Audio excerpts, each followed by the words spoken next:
araw mga buddy. Sa may fast road ng Atimulan mga buddy. Pababa tayo.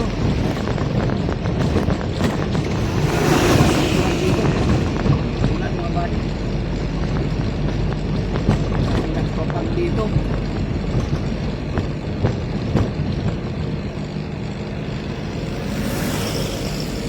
Galing tayo ng Bumaka, Quezon. Service tayo sa Bumaka mga buddy. Kaya pauwi na ako. Kaso ang lakas ng ulan dito sa Timunan. Yan, lakas ng ulan mga buddy. Yung mga palusong na truck.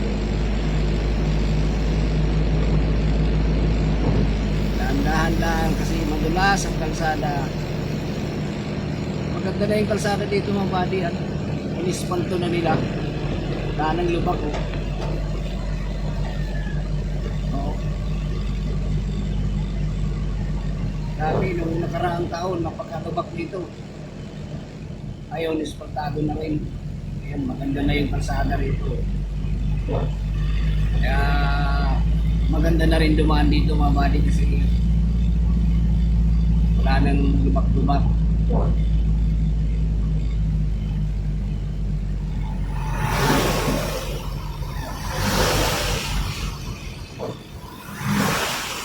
Napakalubak dito. Hirap. Kahit maliliit na sasakyan, mahirap umakyat dito. Lusong kasi grabing lubak. Pero ngayon, no, hindi lang na espalto ito.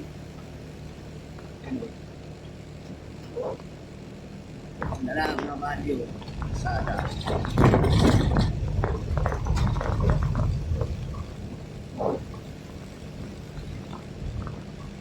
Ganda lang, kalusurong basilat-las. Pagkatawa-tawa na rito. Susik ko dyan sa ano eh.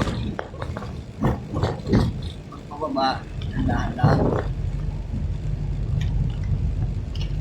Para sa kiteo. Tulad yan, may truck. Yan, mga segunda lang yung mga yan. Unahan natin.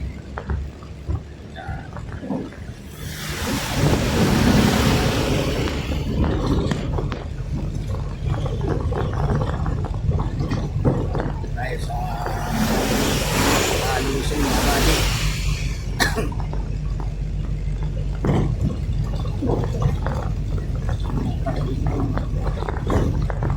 Dahan-dahan lang kasi dami nang na-aksidente dito sa lugar na to buddy.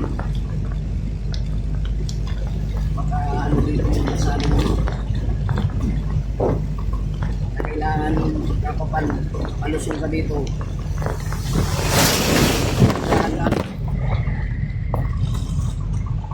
yung ating cellphone. Yung mga buddy. Kaya